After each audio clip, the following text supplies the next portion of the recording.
오늘 우리에게 주시는 말씀 역대기 27장 말씀입니다. 27장 전체를 볼 텐데 우리가 읽기로는 23절과 24절 두 절만 읽겠습니다. 합독하겠습니다. 시작. 이스라엘 사람의 20세 이하의 수요는 다윗이 조사하지 아니하였으니 이는 여호와께서 전에 말씀하시기를 이스라엘 사람을 하늘의 별같이 많게 하리라 하셨음이라. 수르야의 아들 요압이 조사하기를 시작하고 끝내지도 못해서 그 일로 말미암아 진노가 이스라엘에게 임한지라. 그 수요를 다윗 왕의 역대 지략에 기록하지 아니하였더라. 아멘. 다윗 왕은 성전 건축을 위한 충분한 자재를 다 비축하고 그리고 행정적인 절차도 다 만반의 준비를 마친 뒤에 레위 사람들의 이 성전을 섬길 레위 사람들을 통하여서 그 사역들을 조정하는 일을 23장에서 26장에 걸쳐서 그렇게 진행을 했었습니다. 그렇게 한 뒤에 이제 통치체제의 전반적인 구조도 정비를 하는데 오늘 본문이 바로 27장에서 이 다윗 왕의 군사조직과 통치체계를 하기 위한 행정조직을 세워가는 그런 내용을 담고 있습니다. 1절을 보십시오. 이스라엘 자손의 모든 가문의 우두머리와 천부장과 백부장과 왕을 섬기는 관원들이 그들의 숫자대로 반이 나누이니 각 반열이 24,000명씩이라 1년 동안 달마다 들어가며 나왔다라고 기록합니다. 여러분, 군대라는 것은 이 다윗이 거느린 조직 중에 가장 규모가 크고 가장 체계적인 조직이었습니다. 다윗은 이러한 군대를 12부대로 나누었던 것으로 보여집니다. 그리고 24,000명으로 구성된 각각의 부대를 매년 한 달씩 번갈아 가면서 이스라엘을 지키도록 그렇게 채비를 하였습니다. 이렇게 24,000명이 한 달 동안 이 나라를 지키면 나머지 11개 부대의 군인들은 예비부대 개념으로 각자의 삶의 자리에서 생업을 이어나갈 수 있었던 것이죠. 이것은 우리나라에서 군대를 제대한 사람들이 8년 정도 예비군을 등록시킨 뒤에 보통의 삶을 살아가다가 1년에 한 번 보통 2박 3일을 합니다. 학교를 다닐 때는 당일치기로 이렇게 훈련을 받지만 보통 2박 3일을 가까운 예비군 훈련소로 들어가서 거기에서 이제 다시 본인이 받았던 그런 군사 훈련들을 받고 나오죠.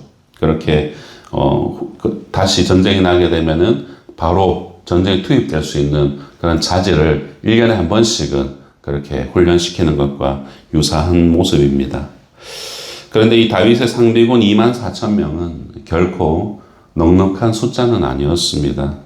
여러분, 고대의 전쟁은 인적 자원과 물적 자원이 절대적으로 이 전쟁의 승패를 가늠하는 것이라고 생각을 해본다면 여러분, 24,000명의 이 상비군은 터무니없는 작은 군사력이었습니다. 하지만 다윗이 이렇게 할 수 있었던 것이 무엇일까요? 앞선 18장을 보시면은 이 다윗이 영토 확장을 위해서 주변 나라들을 정복해가는 이야기를 담고 있죠. 그때 블레셋과의 전쟁에서 거둬들였던 그런 전리품 가운데서 말 100필만은 남겨놓고 나머지는 다 힘줄을 끊었던 그의 행위에서 바로 이러한 모습이 나올 수 있었다는 것을 유추해 볼 수 있습니다.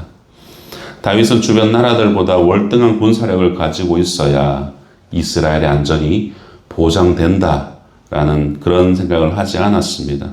다윗은 누구보다도 분명히 알았습니다. 하나님을 의지하고 하나님과 동행할 때 하나님이 이 이스라엘의 안전을 보장해 주신다라는 것을 분명하게 알았습니다.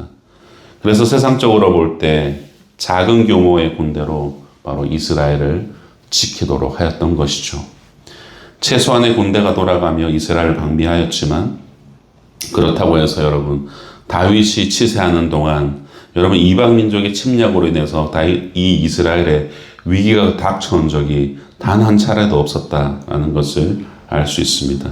오히려 다윗 때에 여러분, 이스라엘의 영토가 하나님께서 약속하신 대로 확장되어져 갔던 것을 우리 역사를 통해 알 수 있습니다.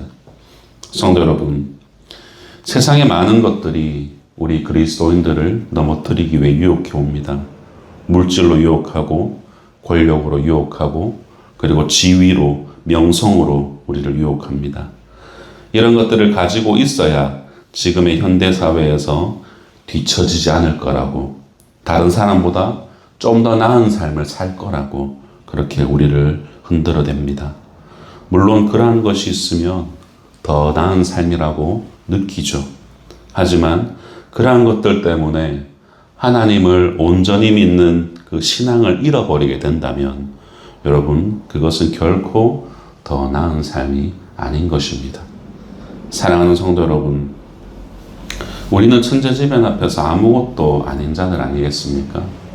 눈에 보이지 않는 바이러스 때문에 모든 일상이 멈추기도 하고, 누군가 피다버린 담배꽁초 때문에 수많은 사람들의 삶의 터전이 사흘이 다 타버릴 수 있는 그런 일도 일어납니다. 이틀 전에 어떤 일이 일어났습니까? 지하철 5호선에서 휘발유를 뿌리고 불을 지른 사람이 나타났다는 뉴스를 보았습니다. 다행히 인명피해는 없었지만 22년 전 대구 지하철에서는 동일한 일로 200명이 넘는 사망자가 발생했었습니다. 우리 개인의 종말은 언제나 죽음 앞에 서 있는 것입니다. 다윗이 이렇게 고백하죠. 사무엘상 20장 3절에서 나와 죽음 사이는 한 걸음 뿐이라 라고 고백합니다. 이처럼 성도의 절대적인 행복과 안전은 하나님 손에 달려 있습니다. 하나님과 동행하는 삶에서 모든 것이 흘러나오는 것이죠. 하나님과 동행하는 삶이 주이고 그로 인해 발현되는 더 나은 삶이 객이어야 되는데, 여러분, 우리는 이 주객이 전도된 삶을 너무나도 쉽게 생각합니다. 다윗은 시편 4편 8절에서 이렇게 고백합니다. 내가 평안히 눕고 자기도 하리니 나를 안전하게 살게 하시는 이는 오직 여호와이시니라 라고 고백합니다. 사랑하는 성도 여러분, 사람은 누구나 평안히 살고 싶습니다. 그렇다면 다윗의 고백, 다윗의 행위를 여러분 기억하십시오. 그의 실수했던 모습에 비추어서 나의 실수의 정당성을 주장하는 것이 아니라 이 연약함과 실수를 인정하고 속히 돌아서는 이 다윗의 태도, 하나님 주권 앞에 순종했던, 그렇게 살아내려고 몸부림쳤던 다윗의 모습, 그래서 하나님 마음에 합한 자다라는 칭찬을 받았던 다윗을 우리는 떠올릴 수 있어야 됩니다. 이어지는 16절에서 22절을 보게 되면 이스라엘 지파별 지도자들의 이름이 상세하게 기록되어져 있습니다. 이 대체로 이 각 지파를 대표하는 지도자를 보통 다른 구약에서는 장로라고 하여서 히브리어 자켄이라는 단어를 사용하는데, 오늘 보면 16절에서 24절을 보게 되면은 이 자켄이라는 단어 대신에 지도자라는 나기드라는 히브리어를 사용하고 있습니다. 이 말은 이 나기드가 어떤 역할을 감당했는지 정확하게 서술하고 있지는 않지만 이 각 지파의 대표인 장로가 아니라 다윗이 이 각 지방을 통치하기 위한 정치적 역할을 감당하는 이 대사, 헤럴드의 기능을 감당하는 그런 명령권자라고 이해할 수가 있죠.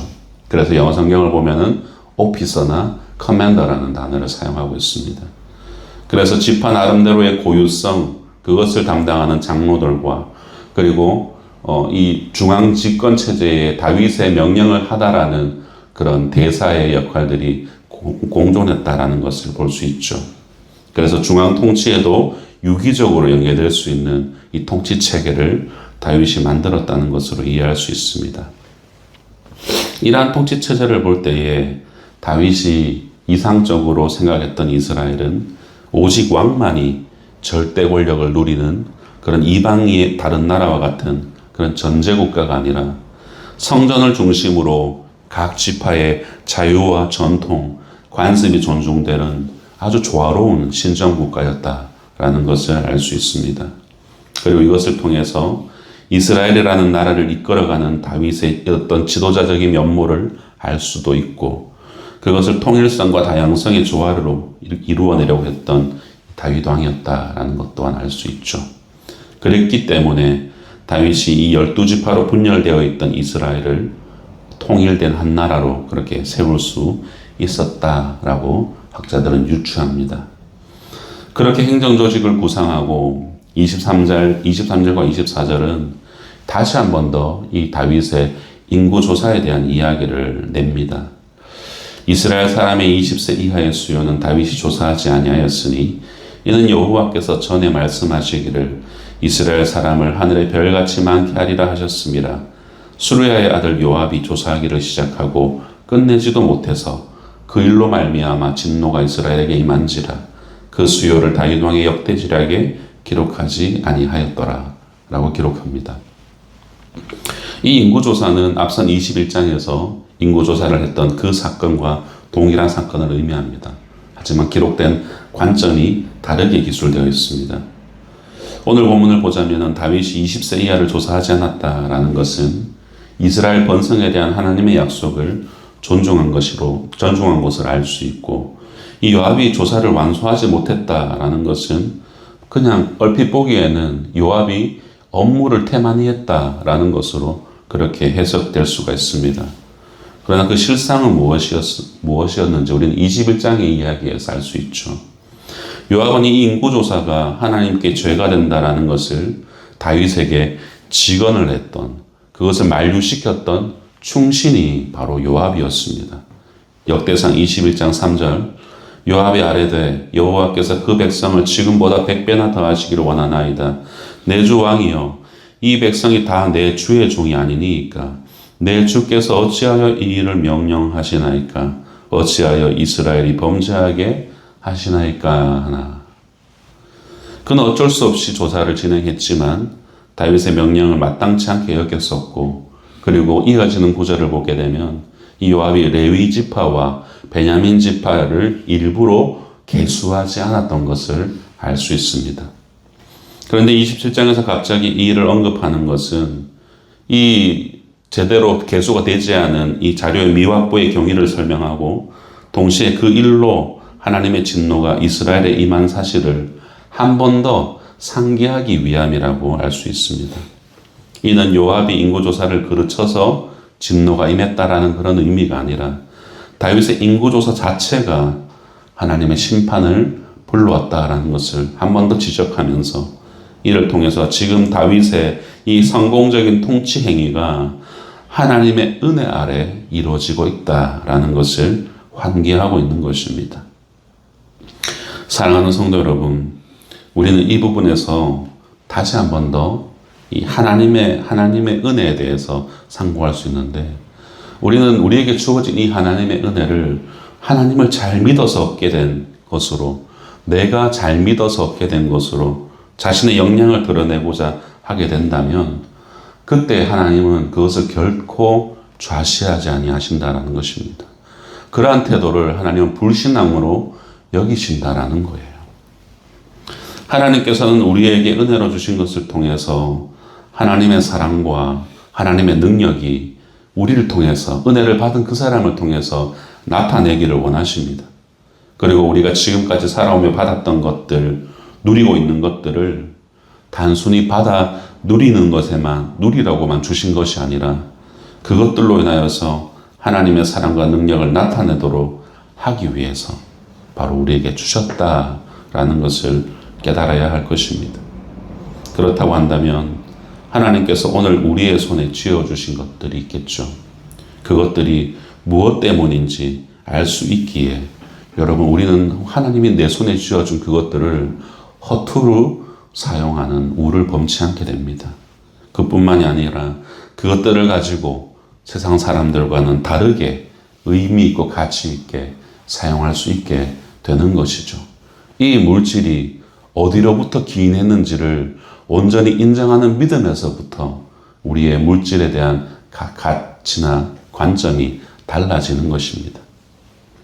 왕관의 보석 같은 사랑하는 성도 여러분, 말씀을 맺겠습니다. 역대기는 다윗이 성공적으로 이 왕권을 수립해가는 과정을 구체적인 인사 과정을 통해서 보여줍니다. 그 과정에 하나님이 어떻게 역사하셨는지, 다윗은 또 그 하나님 앞에 어떻게 순종했는지, 때로는 실수 가운데 어떻게 돌아섰는지를 잘 보여줍니다. 그 가운데서 도드라지게 보여지는 그의 신앙의 미덕은 다름 아닌 순종이었습니다. 말씀 앞에 순종하며 자신은 하나님 앞에 서 있다라고 생각하는 그런 신전의식을 다윗은 늘 견지하면서 이 성전 건축을 준비해 갔던 것이죠. 그렇게 자신은 면목상 왕이지만 이 나라의 진정한 왕은 하나님이시다 라는 것을 그의 모든 기록 앞에 선포하며 세워져가는 이 다윗의 모습을 통해서 하나님이 베푸시는 은혜를 발견하는 그런 저와 여러분이 되기를 소망합니다. 부디 오늘 하루도 하나님의 주권이 여러분의 삶을 주장하시기를 주님의 이름으로 축원드립니다. 기도하겠습니다.